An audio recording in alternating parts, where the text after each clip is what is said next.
Well, one of our favorites, he's here every single year to talk about the Polk Senior Games. It is the largest.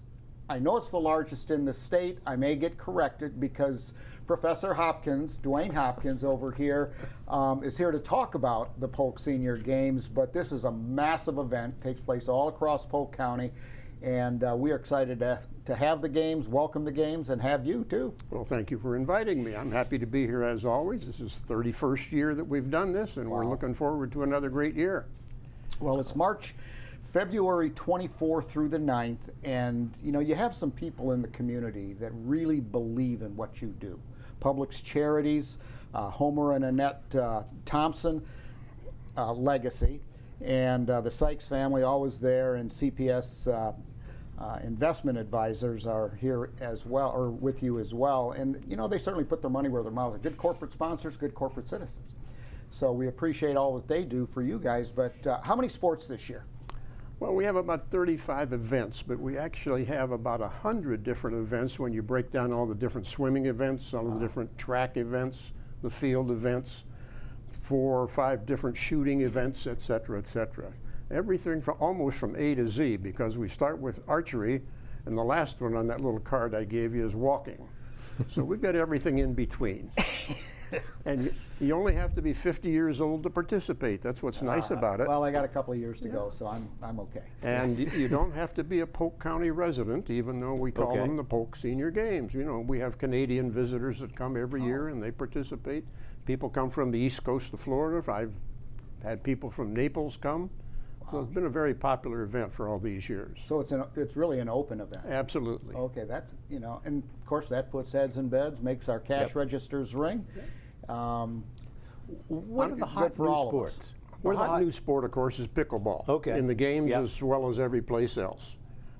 We get more than we can handle, actually, because of the limitations of the playing area.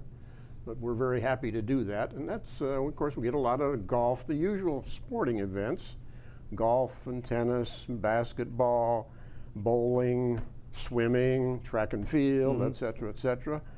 But we have a number of events that don't require that kind of energy, if you will, or exertion. Some are more cerebral, like, let's see, Sudoku and chess, cribbage, Scrabble, and I could go on and on with those. So if you have some limitations physically, we've got something for you too. Sudoku. Sudoku. Yeah. What is that? That's that numbers game that everybody sees in the newspaper every day. Oh. You've got a matrix of 9 squares with 1 through 9 numbers to put in them, and they all have to read the same up and down, that kind of thing. It's quite a popular event too. Well, they don't let me out of my jail cell very much. So and we've got another event, Mark. You need to think about this one of these days. Senior Smarts. You beat Senior me to Smarts? That's our version of Jeopardy.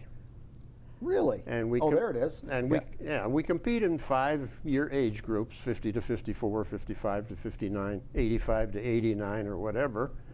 And you compete against people in your own age group, and the questions are, oh my gosh, they're really stumpers. I can remember a couple from last year. One of them was, what was the vocation of the 7 dwarfs? See how tough they are? Miners, right? Miners. Sure, right. What is it? They were miners. That's right. Miners. How about the nickname for New York? Big Apple. Big Apple. The Big Apple, yeah. Unless you're talking about the state, and then it would be the Empire State. See how difficult this is? It's a lot of fun, and that's the way we treat it. Very cool. Who hosts that? Let's see. Gus Palace hosts Senior Smarts. Okay. It's sort of like a trivia thing, isn't it? Yeah, sure it is. Sure it is. Wow. Another interesting one in here that caught my eye, dancing. Yes. So Do you do the boot, scoot, and boogie by any chance, Jack? No. He does a lot of scooting, I can tell you. I do some scooting. So I take it the dancing is ballroom? Is that the? There's 12 different dancing. Wow. Jitterbug, boot, scoot, and boogie, and on it goes. There are 12 different events just in dancing. We're looking at all these events, everything from archery to walking, anything you can think of in between, physical, cognitive, challenges and so on and so forth. Where do you do all this stuff? I mean, all over the county. That's what's so nice about the games for me. You mentioned sponsorships earlier, and I'll get back to where they happen here in just a minute. But without them, we couldn't put on the games. The major corporate sponsors, we call them medal sponsors, but there are more than 200 other individuals, organizations, and businesses that support us in one way or another. And without them, we couldn't do it. But the games are held all over the county.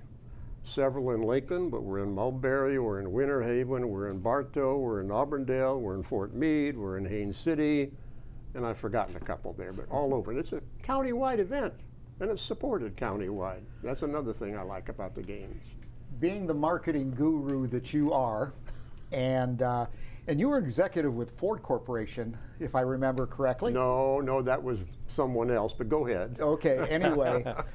I thought you were in the automotive industry. No, Wendell was the Ford. Wendell Hulcher was the Ford guy. Okay. Yeah. I'm getting corrected here a lot. I did a lot. Yeah, that's frequent. I can't even remember where the heck I was going with that. But the fact of the matter is, you know, and you take a look at Publix charities, for example. And everybody goes, oh, Publix, they're making millions of dollars and all of this, that, and the other. But the difference with Publix is they give back to the community in a big way. And yes, it's an investment, but the fact of the matter is they're trying to make our community a better place to live, work, and play. And they successfully do that.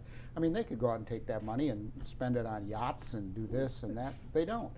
They give it back to the community. And my hat's off to the Barnett family, to the Jenkins family.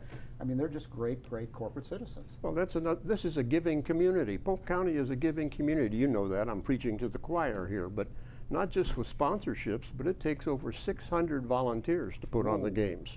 There are only 33 or 34 of us on the board, but it takes 600 people to make the games work. And so, without them, we couldn't make it happen. So before we forget, how would we find more information if somebody out there wants to register? Oh, what a great question, Jack. Yeah. You can go to the website, which is polkseniorgames.org, or just put Polk Senior Games in your browser and it'll pop up. And you can download the application form. And you can also call the office at 863-533-0055 and ask to be sent one of the registration forms. This is the booklet, and of course everybody that participates gets a nice t-shirt that's going to have this design on it this year. But without the sponsors and without the volunteers, we couldn't make the games work. Last year we had over 2,000 participants. We've been as high as 2,500. We're coming back from that COVID business, and we're looking forward to close to 2,500 again this year. Unbelievable. Yeah. I mean, 2,500. Yeah. And again, the dates March 24th through February 24th through March 9th. So you can check out some of the action. Go to the website. Jack, remember what it is? PolkSeniorGames.org. O-R-G. You're sharp today. Yeah. And it's got to be received by that March the 9th, or by February 9th. March 9th. So, no, the registration needs to be received by February 9th. So you better get it in early next week if you're going to use the U.S. mail to get it to us. Okay. Well, I'm That's blind in this date. eye, and I can't see out of this one, so I see it right there, February 9th. That's an important date. Yeah. Right. Okay. Very good. Duane Hopkins. Wow. It's always a pleasure to see you here. Thank you. I always learn something. Yeah, thank you. Always have. So thanks for joining us. If you enjoyed this interview and want to watch more Sports Central, click the video below. And don't forget to like, share, and subscribe.